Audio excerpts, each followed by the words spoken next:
नमस्कार मंडळी. तर आज मी जुन्या काळापासून चालत आलेली आणि कमी साहित्यात बनवणारी अशी झटपट वाढवलेली टमाटर मिरचीची रेसिपी सांगणार आहे.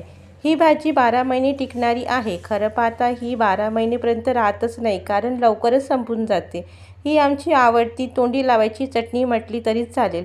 एखाद्याला ताप असेल आणि त्याच्या तोंडाला चव नाही, तर ही झटपट होणारी भाजी चपाती किंवा भाकरीसोबत नक्की द्या. त्याच्या तोंडाला नक्की चव येईल. तर सगळं टमाटर, मिरची, मेथी, सांबार बारीक कापून घ्यायचं आणि मिक्स करून छान छान गंजामध्ये किंवा कशामध्ये पण तुम्ही याला उकळी मारू शकता. तर थोडं मीठ टाकायचं आहे, जिरापूड, मसाला आणि गरम मसाला टाकायचा आहे. आणि नंतर आपल्याला तुम्हाला प्रमाण सांगते मी. 2 किलो मिरच्या असलं तर 1 किलो टमाटर घ्यायचं किंवा 1 किलो मिरची असेल तर अर्धा किलो टमाटर घ्यायचं. कारण मिरचीचे प्रमाण जास्त पाहिजे, डबल पाहिजे. तर इथे जास्त जर टमाटर केलं थोडं आमसूर येते, तर इथे प्रमाण टमाटरचं थोडं कमी पाहिजे. तर बघा इथे छान मिक्स करून भाजी झालेली आहे आणि आता आपण ही तपोली चुलीवर मांडणार आहे. तर इथे आपल्याला तेल किंवा पाणी असं काही टाकायचं नाही. फक्त मीठ, हळद आणि मसाले बारीक केलेले ते टाकायचे आहे आणि छान शिजू द्यायचं आहे. नंतर शिजल्यानंतर हे थोडे कमी कमी होत जाते, म्हणजे त्याचं शिजते ना, टमाटरचंच पाणी होऊन जाते. नंतर आपल्याला एका आरीनं किंवा चमच्याने याला घोटून टाकायचं आहे, म्हणजे ते छान एकजीव होतील आणि मिक्स होतील. आणि नंतर सगळं हे फेटल्यानंतर आपल्याला ताटी झाकून ठेवायचं. असं 1-2 वेळा आलटून पलटून बघायचं आणि छान विस्तव लागू द्यायचं. तर बघा या पद्धतीने आपण करतो आणि जुन्या काळात पण असेच करत होते. अशी वाळवलेली भाजी करून ठेवायची. जर भाजी वगैरे नाही राहिली एखाद्या वेळे, आणि गावामध्ये कसं भाजीपालासुद्धा मिळत नाही वेळेवर, एखाद्या वेळेस रोवाच्या वेळेस रोवायला जावं लागते किंवा मोह वेचायला जावं लागते, तर वेळेवर भाजी येत नाही. आणि झटपट होणारी पण ही भाजी आहे, त्याच्यामुळे ही अशी शिजवून ठेवून देतात आणि नंतर याचे वडे थापून नंतर आपल्याला जेव्हा भाजीचं पाहिजे तेव्हा ते भाजी केली जाते. तर बघा या प्रकारे छान शिजवू द्यायचं आहे. पूर्ण टमाटर आणि मिरची छान अशी मिणमिणी होऊ द्यायची आहे. मिणमिणी म्हणजे बारीक होऊ द्यायचं आहे. नंतर आपल्याला थोडं हिंग टाकायचं आहे, थोडं चव येण्याकरिता.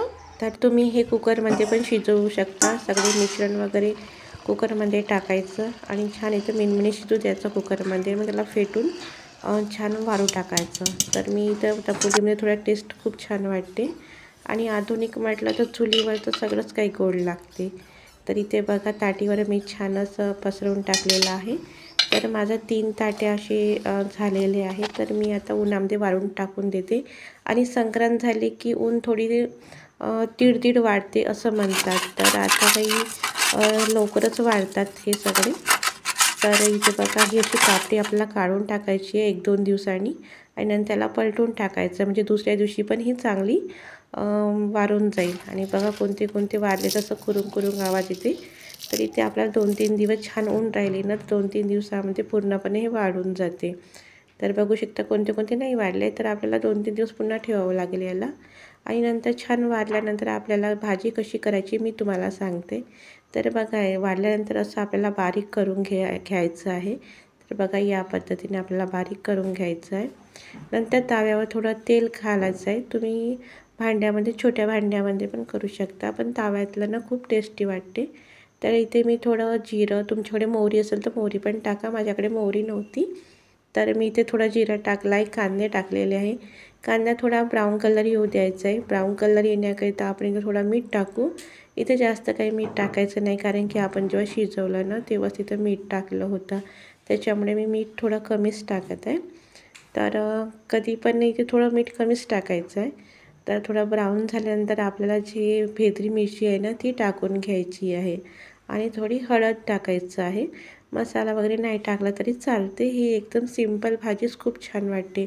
आणि तुम्हाला जर लसूण टाकायचं असेल ना, लसूण पण टाकू शकता. लसणाची टेस्टनं खूपच भारी वाटते, पण मी इथे स्किप केली आहे. माझ्याकडे लसूण संपलेलं होतं. तर इथे बघा क्रिस्पी चटणी तर झालेली आहे. इथं बिना पाणी टाकलं वगैरे काही नाही. भाकरीसोबतनं ही अशी क्रंचीवाली चटणी एकदम मस्त वाटते. तर जर तुम्हाला क्रंचीवाली चटणी पाहिजे तर तुम्ही याच पद्धतीने ठेवा. तर मी थोडा ढिल्लासर करते, कारण की ती थोडी पापडी वरली राहते ना. पाणी टाकलं की ते छान शिजून जाते. तर मग इथे मी थोडं पाणी टाकलं आहे आणि त्याला छान आलटून पलटून टाकत आहे. तर ह्या पद्धतीने तुम्ही पण नक्की करून बघा आणि मला कमेंटमध्ये सांगा की कशी वाटली. तर थोडं आता सामान्य मेथी स्वस्ताच आहे, तर मी पुन्हा मेथी आणि सांबार वरतून टाकलेला आहे. खूप छान टेस्ट लागते. तर बघा या पद्धतीने आपली भाजी तयार झालेली आहे आणि थोडा मी मसाला पण टाकून घेत आहे, म्हणजे धणे आणि जिऱ्याचं. आणि बघा ही सिंपल भाजी, ही चटणीनं सिंपलच खूप छान वाटते भाकरी चपातीसोबत. नक्की तुम्ही ट्राय करून बघा, तुम्हाला नक्की आवडेल. तर कशी वाटली रेसिपी? आवडल्यास व्हिडिओला लाईक आणि चॅनलला सबस्क्राईब करा. भेटूया नेक्स्ट व्हिडिओला. धन्यवाद.